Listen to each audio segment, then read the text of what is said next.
चंदईपुर के अगले दिन जनसभा में रात में उसके कार्यालय पर लड़ाई होती है और सुबह में योगी जी के बाएं तरफ बैठ के बोलता है कि बोलो जय श्री राम, खाए नहीं हो का। देखे बगलिए से बोल रहा है यार कि वहाँ तो लड़ाई हो गई, खिलाए कहाँ। इनसे जो विधानसभा अध्यक्ष जी हैं उनसे उन्होंने बोला कि समीक्षा अधिकारी का जो हमने दिया है उसका हो जाएगा कि नहीं हो जाएगा। अब आपको बता दें, ट्रक मालिक ऐसे स्तर पे आ गए हैं कि अपने बच्चे को अंडर बियर लेने के लिए 30 रुपए 50 रुपए का लेने के लिए सोचते। ये सरकार की सबसे भ्रष्ट योजना है उत्तर प्रदेश में, जल थल योजना द्वारा। अगर इसकी सही जांच हो जाए तो तमाम अधिकारी और तमाम नेता और तमाम ठेकेदार इसमें जेल में जाएंगे। बाबा जी जितनी बार मझुआ में आए हैं उतनी 10,000 वोट से हारेंगे, मतलब 3 बार मझुआ में वो आए हैं। भी कहूँगा कि ये मोदी नहीं मदारी है, इसको झूठ बोलने का पैदाइशी बीमारी है। मिर्जापुर के मझवा विधानसभा की अगर हम लोग बात करें तो वहां पर जो पार्टियां हैं सभी अपने अपने स्तर से तो प्रचार प्रसार कर ही रहे हैं और 2-2 बार बीजेपी से मुख्यमंत्री योगी आदित्यनाथ जी का यहां पर आगमन होता है और 2-2 बार जनसभा वो करते हैं मिर्जापुर के मझवा विधानसभा में। और आज अगर हम लोग बात करें तो अखिलेश यादव का जनसभा रखा गया है मझवा विधानसभा के पैड़ापुर ग्राम सभा में। फिलहाल हमारे पीछे विद्यालय है जहाँ पर कार्यक्रम चल रहा है, लेकिन तमाम साथी आप देख पा रहे हैं कि अखिलेश यादव जी का कॉटेज लिए हुए हैं और यहाँ पर अखिलेश यादव का नारा लगाते हुए दिखाई दे रहे थे। हमने सोचा क्यों ना थोड़ा सा इनसे बात करने का प्रयास किया जाए कि आखिरकार आप लोग भी प्रचार प्रसार कर रहे हैं, किन मुद्दों को लेकर के कर रहे हैं। परिचय क्या हुआ आपका? मैं शैलेश पटेल हूँ। अभी आप लोग जब जनता के बीच जा रहे हैं तो क्या बता रहे हैं कि डॉक्टर ज्योति बिंद को वोट करिए और क्या आपके मुद्दे हैं जिसको लेकर के आप लोग जनता के बीच जा रहे हैं? देखिए बहुत सारे मुद्दे हैं और आजकल के जो आम आवाम है, ये कह लीजिए जो सामान्य वोटर हैं, वो अपनी आवश्यकताओं की पूर्ति के लिए तमाम उम्मीद समाजवादी पार्टी से लगा के बैठे हैं, क्योंकि पिछले 10 साल से उत्तर प्रदेश में योगी बाबा की सरकार है। आप देख रहे हैं कि किस स्थिति में यहाँ पे दिन रात चाहे युवा हो, छात्र हो, बेरोजगार हो, मजदूर हो, सभी लोग परेशान हैं। और माननीय अखिलेश यादव अब एकमात्र उम्मीद बचे हैं युवाओं की, इसलिए आज उनकी सभा है और हम सभी साथी उनकी बात को सुनने आए हैं। और निश्चित तौर से यहाँ के जो प्रत्याशी हैं डॉक्टर ज्योति बिंद, वो हम युवाओं की उम्मीद है और भारी मतों से जीतेंगे, इसमें कोई दो राय नहीं है। चलिए आप देख पाएंगे सभी युवा ही हैं और युवा की बात कर रहे हैं और युवा प्रत्याशी भी हैं इनकी जो चुनाव मैदान में है। परिचय क्या हो सर आप? अनिल यादव, जिला पंचायत सदस्य, पूर्व विधानसभा अध्यक्ष मझवा विधानसभा से पूर्व विधानसभा। जी जी। और क्या माहौल लग रहा है मतलब ज्योति बिंद का और अखिलेश यादव के आने के बाद क्या इफेक्ट पड़ेगा इस मझवा विधानसभा में? देखिए, ज्योति बिंद एक बहुत ही पढ़ी लिखी MBBS डॉक्टर प्रत्याशी हैं, युवा हैं और बहुत ही व्यवहार कुशल है। अगर आप उनसे मिलेंगे, जी हमारी मुलाकात हुई है, हमने बात व्यवहार कुशल है और उसका बहुत ही अच्छा माहौल है। वो भारी मतों से चुनाव जीत रही हैं। रही बात राष्ट्रीय अध्यक्ष जी के आने से, तो उनके आने से जो PDA के समीकरण हैं वो चार्ज हो जाएंगे और कार्यकर्ताओं में बहुत उत्साह है, आप देख ही रहे हैं सुबह से ही। और निश्चित रूप से इस सभा के बाद ज्योति बिंद कम से कम 25,000 से ज़्यादा मतों से चुनाव जीत रही हैं। अभी आप भी यादव हैं और ये एक ब्लेम लगता है समाजवादी पार्टी के ऊपर कि केवल यादवों की पार्टी है, तो मतलब विपक्ष तो लगातार आरोप लगाता है, तो इस पर आप किस प्रकार से खंडन करेंगे? देखिए, अब समाजवादी पार्टी वो समाजवादी पार्टी पुरानी वाली नहीं रही है। लोकसभा चुनाव में आपने देखा कि 62 में से केवल 5 सीटें यादवों को दी गई हैं। अखिलेश यादव अगर जाति जनगणना की बात करते हैं, सर्व समाज को उसकी हिस्सेदारी की बात करते हैं, तो उन्होंने उसका हिस्सा देकर दिखा दिया। 62 सीटों में 11 सीटों पर पटेल समाज को, 7 सीटों पर मौर्य समाज को, 4 सीटों पर निषाद बिंद समाज को, 6 सीटों पर पासी समाज को, सारे OBC SC के जितने भी जिसकी समाज है, 4 सीटों पर ब्राह्मण, 4 सीटों पर ठाकुर, जिसकी जितनी भागीदारी उसकी इतनी हिस्सेदारी देने का काम अखिलेश जी ने कहा। और ये बातें पुरानी हो गई हैं, विपक्षियों को कोई मुद्दा नहीं मिलता है तो आरोप लगा देते हैं कि यादव समाजवादी पार्टी तो केवल यादवों की पार्टी है, लेकिन अब ऐसी कोई बात नहीं है। समाजवादी पार्टी सर्व समाज की पार्टी है, PDA की पार्टी है। अभी आपने PDA की बात की और PDA का मतलब अखिलेश यादव बताते हैं कि पिछड़ा दलित अल्पसंख्यक है, लेकिन अगड़े कहाँ गए उसकी बात होती है कि फॉरवर्ड लॉबी के जो लोग हैं, क्या उनका वोट समाजवादी पार्टी को नहीं चाहिए? भाई, A में अगड़ा भी है, आप ये भूल रहे हैं। नहीं, आपने कहा अगड़ा, लेकिन PDA में A भी है, A से अगड़ा भी होता है, तो अगड़े भी। देखिए, ये जो लड़ाई है, ये PDA का नारा अखिलेश जी ने दिया है। ये जो संविधान को मानने वाले लोग हैं, जो लोकतंत्र को मानने वाले लोग हैं, जो प्रजातंत्र को मानने वाले लोग हैं, वो किसी भी जात के हों, वो समाजवादी पार्टी और इंडिया गठबंधन के साथ हैं। जो राजतंत्र को मानने वाले लोग हैं, जो तानाशाह को मानने वाले लोग हैं, जो सामंतवाद को मानने लोग हैं, वो किसी भी जात के हों, चाहे वो पिछड़ा हो, चाहे दलित हो, चाहे ब्राह्मण हो, ठाकुर हो, वो एनडीए और भारतीय जनता पार्टी के साथ है। इसलिए ऐसे भी सवर्ण, ऐसे भी ठाकुर, ऐसे ब्राह्मण जो समाजवाद को, जो संविधान में विश्वास रखते हैं, जो लोकतंत्र को मानते हैं, प्रजातंत्र को मानते हैं, हमारे साथ हैं। हमारी पार्टी से चुनाव लड़ रहे हैं और चुनाव जीत के सांसद भी हैं। माननीय वीरेंद्र सिंह सांसद हैं चंदौली से। माननीय माता प्रसाद पांडे जी हमारे नेता प्रतिपक्ष विरोधी दल हैं, वो भी ब्राह्मण ठाकुर हैं। तो बात यहाँ केवल सपा और पीडीए की बात नहीं है। जो संविधान को मानने वाला है, लोकतंत्र को मानने वाला है, प्रजातंत्र को मानने वाला है, वो समाजवादी पार्टी इंडिया गठबंधन के साथ है।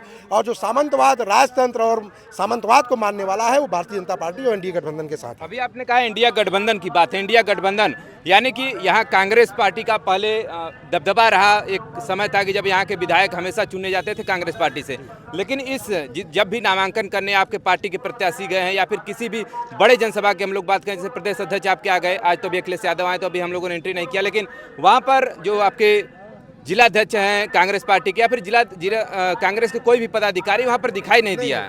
ऐसी बात नहीं है। नामांकन में जिला अध्यक्ष जी नहीं आ पाए थे। उनके प्रतिनिधि के रूप में 3-4 कार्यकर्ता जिसको उन्होंने भेजा था, वो 4-5 लोग हमारे मंच पे रहे होंगे। अगर रिकॉर्डिंग होती तो मैं आपको भेज दूंगा। चलिए, और वो लोग थे। और भी आम आदमी पार्टी के जिला अध्यक्ष बी सिंह भी उस समय कार्यक्रम में आए थे। तो उनको पूरा सूचना है, उनको सम्मान भी दिया जाता है। जरूरत पड़ने पर वो लोग लगे भी हैं, प्रचार भी वो लोग कर रहे हैं। चलिए, कुछ और भी आप भी कहना चाहेंगे समाजवादी पार्टी को लेकर? हम तो शिक्षक सभा से है। हम लोग बेरोजगारी शिक्षा पे। अभी तो आंदोलन चल रहा था प्रयागराज में, उसी पर कुछ 2 शब्द। नहीं, ये सरकार तानाशाही है, शिक्षा के क्षेत्र में कुछ भी नहीं कर रही। हम लोग बेरोजगार घूम रहे हैं जी। मतलब 2 शिफ्ट में एग्जाम कराने की बात हो रहे थे। वो तो फर्जी बात बोलते हैं। एग्जाम करवाते हैं, पेपर लीक हो जाता चलिए, है। आप शिक्षा के थोड़ा आपसे इसी पर बात कर लिया जाए कि आपने राम भद्राचार्य का 2-3 दिन इधर आसपास वीडियो देखा होगा कि बड़ा वायरल चल रहा है कि हमारे शिष्य को ये समीक्षा अधिकारी बनाने की बात कर रहे थे। वो वीडियो आपने देखा कि नहीं? नहीं, हमने वीडियो तो नहीं देखा है। अच्छा जी। कोई देखा है? आप लोग देखे उस वीडियो को? कौन सा वीडियो? राम भद्राचार्य को, उस वीडियो को जिसमें उन्होंने कहा कि समीक्षा अधिकारी बनाने की बात कर रहे हैं। नहीं, ऐसा हम लोग कोई वीडियो नहीं देखा। कोई नहीं देखा आप लोग? हाँ, देखें आप इस तरह का बात क्या बोले थोड़ा उसी को पहले बता दीजिए। नहीं, उन्होंने इनसे जो विधानसभा अध्यक्ष जी हैं उनसे उन्होंने बोला कि समीक्षा अधिकारी का जो हमने दिया है उसका हो जाएगा कि नहीं हो जाएगा। इस तरह का बात, इस तरह का बाबाओं का बात जो आके जनता के बीच मतलब वो राजनीति कर रहे हैं, इस तरह का बात नहीं होना चाहिए। राजनीति फिर उन युवाओं में क्या मैसेज जाएगा जो बहुत सालों से तैयारी कर रहे हैं प्रयागराज में? वो उनका मनोबल गिरेगा कि बाबा लोग आज उनको बढ़ावा दिया जा रहा है। जब बाबा लोग गलत नहीं है, लेकिन इस तरह का बात जो युवा है उनके लिए कहीं न कहीं खतरनाक है। जैसे इसे धर्म में माना जाता है कि जो बाबा होते हैं वो मोह से भंग होते हैं, मोह माया से उनसे कोई मतलब नहीं होता, लेकिन जब इनके लिए मोह है। बहुत ज्यादा हम लोग टिप्पणी नहीं कर सकते हैं बाबा क्या करते हैं क्या नहीं है, उनकी क्या सोच है, ठीक है, लेकिन इस तरह के युवाओं में कहीं न कहीं के लिए सबसे मतलब गलत है। जब से बीजेपी सरकार बनी है भैया, युवाओं का मनोबल बहुत नीचे है। भर्तियां हो नहीं रही हैं। जो भर्ती हो रही कि पेपर लीक हो जा रहा है, कहीं घोटाला करके पिछड़ों का हक मार दिया जा रहा है। 69,000 शिक्षक भर्ती में सुप्रीम कोर्ट का फैसला आया, लेकिन अभी तक सरकार ने उसको अमल में नहीं लाया। न तो उस पर कोई टीका टिप्पणी है। हाई कोर्ट के बाद वो सुप्रीम कोर्ट में फंसाने का काम किया गया। आप पुलिस भर्ती देख लीजिए, कितनी परीक्षाएं हुई, सारे पेपर में। और 25 क्वेश्चन है उसमें ऐसे हैं जिसका 2 आंसर है। अब बच्चे जो किया वो उसका क्या होगा? उसका भविष्य तो खतरे में है ना। हम लिख रहे हैं इनको, ये लिख रहे हैं इनको। सरकार में बड़े ये मतलब ये जान लीजिए, ये सरकार बस हिंदू मुस्लिम को लड़ा रही है, काम करना नहीं है। मंदिर बनवा रहे हैं, हमको मंदिर बनने से हमको क्या मिला? मिर्जापुर में आज तक जो पुल नहीं बना है, पुल के लिए हमारे यहाँ देख लीजिए 5 विधायक हैं बीजेपी के, और उसके बाद कांग्रेस की बीजेपी की गठबंधन की मंत्री हैं, अनुप्रिया, उनके पति कैबिनेट मंत्री हैं, है ना। एक ख्वास तो पुल नहीं बन पाया। ट्रक का देखिए, जो हमारे यहाँ मेन उद्योग धंधा था, जो ट्रक लाइन एकदम ध्वस्त हो चुका है। अब आपको बता दें, ट्रक मालिक ऐसे स्तर पे आ गए हैं कि अपने बच्चे को अंडर बियर लेने के लिए 30 रुपए 50 रुपए का लेने के लिए सोचते हैं। अरे भाई, खेत बेच दिया कितनों ने। गहना आप एक पक्का पुल मिर्जापुर में है, वो पुल बंद है 3-4 सालों से, उस पर बड़ी गाड़ियां नहीं आ रही हैं। उसके बाद हर साल जब चुनाव में होता है कि पुल बनेगा, अब शिलान्यास हुआ, इतना बजट आ गया। 2 साल पहले ही पेपर में आ गया कि 1700 करोड़ का बजट आ गया, 4 लेन पुल बनेगा। आज तक कहीं एक बोल्डर का पता नहीं है। मिर्जापुर जनपद के उद्योग ट्रक मालिक मर गए।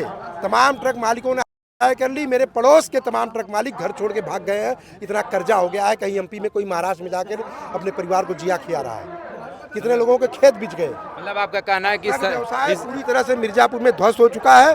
सारे मोटर मालिक या तो सल्फा खा के मरने के कगार पे हैं या तो जमीनें बेच दिया है उन्होंने।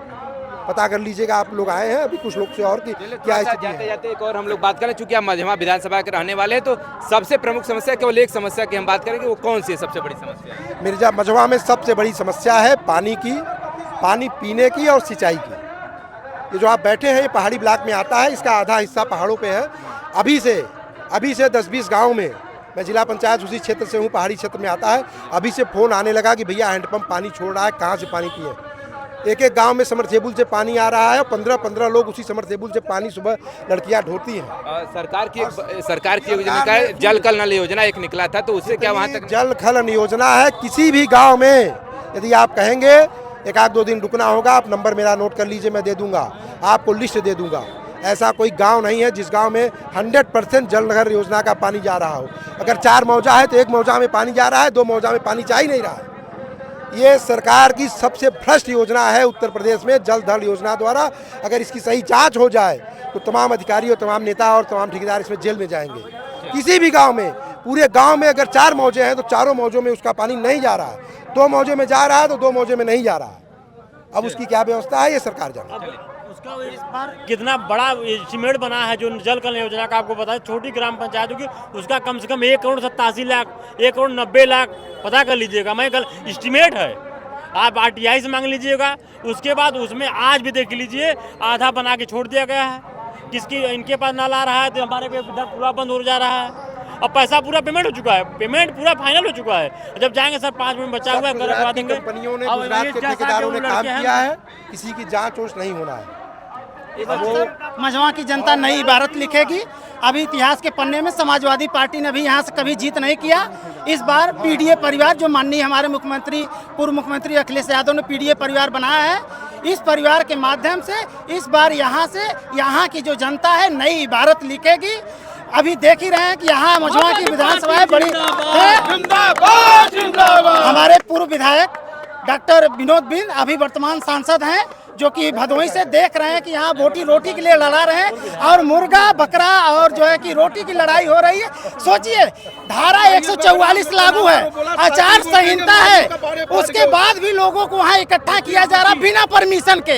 यदि हमारे यही अखिलेश यादव रहते तो तुरंत होता कि भैया मुस्लिम है अखिलेश यादव, और राहुल गांधी होते तो बोलते अंग्रेज हैं। लेकिन यहाँ समाज भारतीय जनता पार्टी के सांसद उनके कोई कार्रवाई नहीं हुआ। और चंदईपुर के अगले दिन जनसभा में रात में उसके कार्यालय पर लड़ाई होती है और सुबह में योगी जी के बाएं तरफ बैठ के बोलता है कि बोलो जय श्री राम, खाए नहीं हो का। देखे बगलिए से बोल रहा है यार कि वहाँ तो लड़ाई हो गई, खिलाए कहाँ? तो बताइए, ये हाल है हमारे सांसद का। ये लोग कूटनीति, रणनीति सब कुछ लगा, साम दंड भेद लगा दिए हैं, लेकिन भाजपा उसमें सफल नहीं होंगे। इस बार बहन ज्योति बिंद बहुत ज्यादा वोटों से, 40,000 प्लस वोटों से जीतने जा रही है। अभी आप मीडिया वाले हैं, आप देख ले सामने, अभी तो परमिशन नहीं मिला। नेताजी बाई रोड आ रहे हैं, बेमानी है कि नहीं है? वो तो प्रोटोकॉल था ना, उनको मालूम था ना, आगे क्यों रोका गया है? सामने देख ले, हमारा नेता पगयाता CM साहब को आज आया है कि नेताजी नहीं लाएंगे। देखिए बाई रोड आ रहे हैं, वो सारा तानाशाही चल रहा है। इतने अच्छे हमारे मुख्यमंत्री साहब हैं, काम 4-4 बार आ रहे हैं। कल हमारे नेताजी के कपारे पर आई गए 15 तारीख के, कहीं डर लगा वो नहीं आई जाए। 2 बार अभी आए हैं, 2 बार पहले आ चुके हैं। बताइए, बार आए हैं बाबा जी, जितनी बार मझवा में आए हैं उतनी 10,000 वोट से हारेंगे। मतलब 3 बार मझवा में वो आए हैं, 30,000 के ऊपर वोट से हारेंगे। हो जाएगा। कुछ और भी कर रहे हैं आप भी? मैं भी कहूँगा कि ये मोदी नहीं मदारी है, इसको झूठ बोलने का पैदाइशी बीमारी है। केवल समाज को, देश को, प्रदेश को मोदी ने केवल तोड़ने का काम किया है, योगी ने तोड़ने का काम किया है। आप जिस रोड से आए होंगे, आप बताइए कि मझवा विधानसभा में कोई विकास दिखा या बड़ा बड़ा आपको गड्ढा दिखा? क्या दिखा पत्रकार महोदय? चले, जो दिखा ठीक है वो जनता बताएगी। चलिए, फिलहाल यहाँ पूरी जनता हमारे साथ थी और फिलहाल इस पूरी घटना को लेकर के आप क्या सोचते हैं, इन लोगों के पूरे वक्तव्य को लेकर आप क्या सोचते हैं, कमेंट करके जरूर बताइएगा। आपको क्या लगता है कि क्या ज्योति बिंद यहाँ से विधायक चुन करके विधानसभा जाएगी या फिर नहीं? कमेंट करके जरूर बताइएगा।